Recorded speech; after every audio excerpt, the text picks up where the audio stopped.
salaamaaleykum sama mbokk sénégalais yi maa ngi leen di ziare di leen nuyu yéen ñëpp ku ci nekk seen tur ak seen sant tey dama ñëwoon doon indi ay leeral ci rental assistance bi nga xam ne mos ñu ngi ko boole ci Care Act bi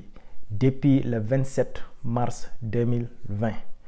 boobu léegi 3 stimulus bills jàll na fi te saa su ne ñu ngi yokk fond bi instant bi ñu ngi ci 3e bi te fond yi yokk nañ ko ba 45 milliards de dollars. te bëri na suñu mbokk sénégalais yi nekk ci diaspora bi fii ci États-Unis ñoo xam ne nii am nañ problème mu fay seen rent te dara waralu ko lu dul coronavirus bi te xamuñu fan la ñuy jëlee ay relief fan la ñuy naka lañ def ba apply ak fan la ñuy jaar ba am ci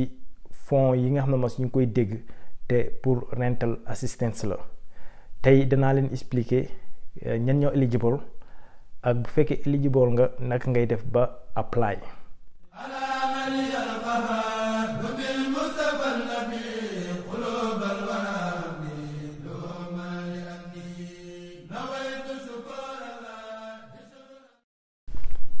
pour ñi nga xam ne mas xamuñu ma man maa ngi tudd Bamba Diop man la président fondateur Takku Jóg Foundation. Takku Jóg dafay liggéey ci développement socio-économique ànd ak gox-goxaan yi fële ci Sénégal di yëngatu ci mbirum lépp loo xam ne ni ay activités de développement économique la pour jàppale gox-goxaan yi ànd ak ñoom liggéey ak ñoom ci ay projets yoo xam ne ni dana soxali koom-koom bi foofu ci Sénégal man nag saa yu ma xëyee ci mbirum développement économique ci laay dox di ci wax mbirum koom-koom moo tax ñu créé YouTube channel bi di fi jàngale mbirum éducation financière ak di fi waxtaane mbirum koom-koom kon ñu ngi leen di ñaan ngeen abonné ci suñu chaîne YouTube Takku Jóg bi te ngeen di partager vidéo yi ngeen like share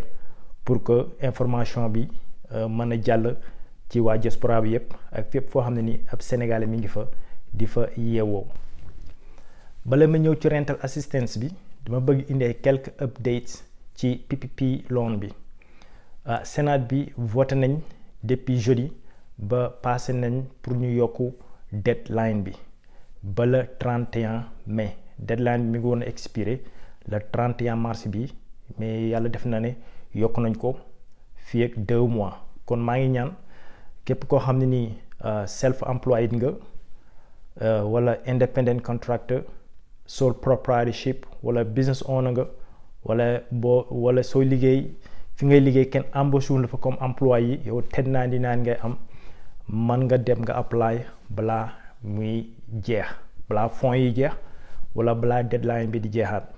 képp koo xam ne ni nag bëgg nga ku la jàppale pour nga mën a submit sa application man am naa benn firm bu ñuy woowee Takku Jóg consulting ñun mënal la assister pour nga mën a submit sa application mais da ngay fay service fii pour ñu defal la ko su fekkee nag da nga am ay question yoo ci laajte question yi ñun mën nañ ci tontu te doo fay dara mais su fekkee nag da nga bëgg ñu submit sa application boobaa nag boo ñu woowee ci numéro bii di feeñ ci screen bi wala email bii nii danañ la jàppale tontu sa question te doo fay dara waaye su fekkee nag da nga bëgg ñu submit sa application boobaa nag da nga may fay a service fii ma submit sa application. waaw comme ni mu leen ko waxee rental assistance bi depuis le 27 mars 2020 lañ ko boole woon ci Care Act bi nga xam ne moom Donald Trump président Donald Trump moo ko signé woon te Congress ak Sénat bi yëpp voté ko ba mu jàll. boobu léegi nag 3 stimulus bills jàll na fi mais saa su ne dañuy yokk fond bi 3e bi am président Joe Biden ba moo ko signé yokk nañ ko ba 45 milliards de dollars te 45 milliards de dollars yooyu bokkut comme stimulus chèque bi automatique la maanaam boobu doo apply doo def dara automatiquement boo faylee sa taxe rek automatiquement rek dañ lay identifier IRS da lay identifier ci sa 2019 taxes yi wala taxe yoo mënti faa wala 2020 taxes yi pour ne la yow qualify nga pour jox la sa $1,400 su fekkee nag rental assistance bi nag demewul noonu. Rental assistance bi treasury dafa jël fonds yi mu jox ko état yi ñoom ñoo gérer loolu. pour nga eligible ci rental assistance bi il faut que nga qualify unemployment wala sa koom-koom wàññeeku wala nga tollu moment boo xam ne nii yaa ngi nekk ci risque doon homeless maanaam nga fanaan ci mbedd mi nga gën a jege ka nga nekk sa biir kër ndax amuloo loo faye ba daanaka léegi ñu jénn la wala sa income mi ngi toll ci 80% wala suufu 80% wu median income gox bi nga dëkkee. Median income nag su ma ko teg ci wolof mooy digg doom. waaw digg doom moo jox exemple maanaam fekk gox bi nga nekk 5 personnes ñu dëkk ci gox boobu ci area boobu léegi 5 personnes ñu dëkk ci area boobu kii 10 000 lay fayeku keneen ki 20 000 lay fayeku ki ci des 30 000 keneen ki 40 000 ki ci des 50 000 kon boo xoolee 5 personnes yooyu ki nekk ci digg bi waaw borom 10 000 bi 20 000 bi 30 000 bi borom 30 000 bi mooy median income bi. léegi su fekkee eligible nga naka ngay def ba apply loolu mooy ngandi problème bi ndax fonds yi bokkut comme stimulus check bi parce que stimulus check bi IRS moom moo koy gérer ko boobu automatiquement su fekkee fayal nga ay taxes rek te IRS mi ngi sa information rek automatiquement yow da nga bokk ci ñu war a jox mais bii nag da nga war a dem nga apply te xaalis boobu treasury daf ko jël mu jox ko état yi ñu gérer ko te état yi ñoom te bu ñu ko jëlee tamit bu fonds yi accès ci ñoom dañ ko jël ñu tasaaruwaat ko ci seen county yi maanaam seen county yi te seen county yooyu tamit pour nga jot leen ngandi problème la kon tey jii xaalis bari ñu ngi ko tuur ci dëkk bi pour rental assistance mais ñi ci war a jot mun ñu ci jot parce que xamuñu fan la ñuy jaar ba jot ci ndax dañ leen ko yombalul te loolu système bu ñu tëralee noonu la pour automatiquement disqualifier ñu bari pour que état yi ñoom lu ñu bëgg mooy am lu ñu téye ci fonds yi parce que seen intention mooy que ne dañuy am lu ñu joxe dañuy bëgg am lu ñu joxe am lu ñu téye pour bëgg am lu ñu téye nag il faut ñu jafal ko ba ñi ci war a jot duñ ci pour ñu jot ci day metti ba yow boo bëggoon jot sax da nga dem ba da nga décourager mais li may ñaax nit ñi mooy bu décourager xaalis boobu li gën a yomb pour nga jot ci moo ko da ngay dem ci sa housing agency état bu ci nekk am na housing agency boo bëggee xam sa housing agency da nga dem ci sa site state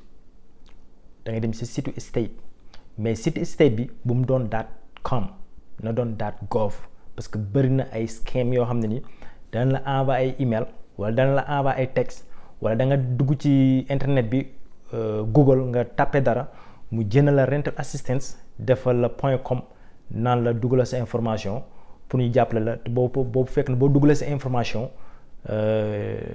doo jot dara te mën naa am ñu nax la ci lekk sa xaalis wala ñu jël sa information jaay ko parce que instant bi information dafa am solo te nit ñi toujours dañuy soxla say information dañuy soxla say tur soxla say numéro téléphone soxla say email adresse pour mën ko jël dem jaay ko li naan data maanaam données dafa am solo instant bi moo tax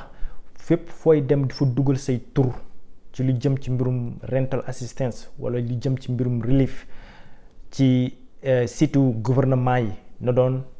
.gov waaw .gov bu dul .gov bu fa dugal sa tur bu fa dugal sa numéro téléphone bu fa joxee loo xam ne ni ëllëg mën naa ñëw indi la ay gàllankoor surtout say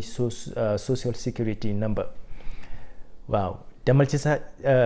site state na nga make sure mu doon .gov nga click ci kii page coronavirus bi en général danañ def foofu rental assistance do you want a rental assistance or do you need rental assistance nga click foofu danañ la teg ci yoon pour nga mën a xool nag nga def ba apply wala nga dem ci sa landlord boo fa demee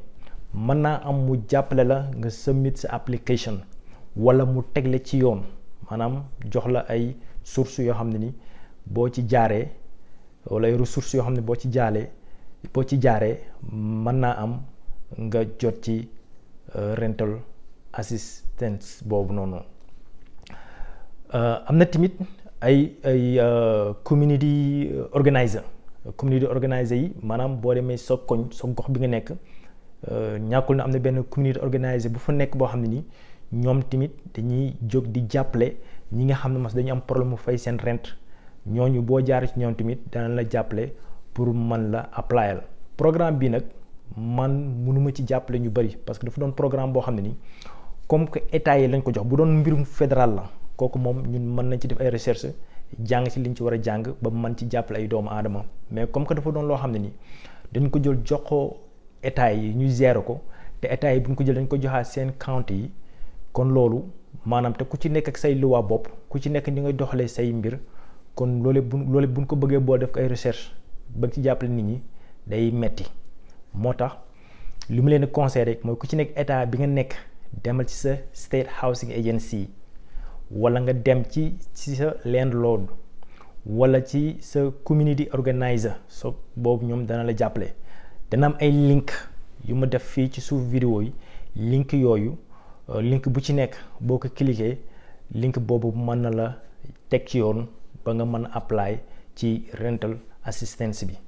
kon tey loolu moo nekkoon programme bi ñan ñoo eligible pour rental assistance maanaam koo xam ne nii koom-koom dafa wàññeeku wala dafa qualify unemployment wala mi ngi nekk ci risque wu doon homeless wala income am mi ngi ci 80% wala suufu 80% median income gox bi mu dëkk maanaam diggu doomu gox bi mu dëkk. jot ci nag yombul waaye bul décourager àdduna moom loolu la te dëkk bi metti na mettaay boo xam ne nii ñëpp a soxla ndimbal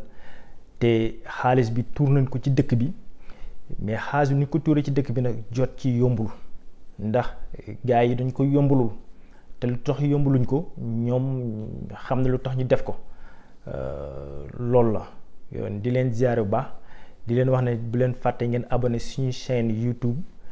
Taku Jóg di wax ne chaîne bi moom njàngaleem koom-koom éducation financière ak di fi jàll information xam ne ni communauté bi da doon ko soxla waa diaspora bi temps yi nag sama vidéo yi ci waa diaspora bi laa concentré wu muy diaspora fii États-Unis mais xam naa bu ci kanamee tuuti rek ba affaire yi gën a féex danañ def yeneen vidéo yoo xam ne ni Sénégalais yépp ci gis seen bopp fépp fu Sénégal mënti nekk rek dana ci gis boppam di leen ziar bu baax ak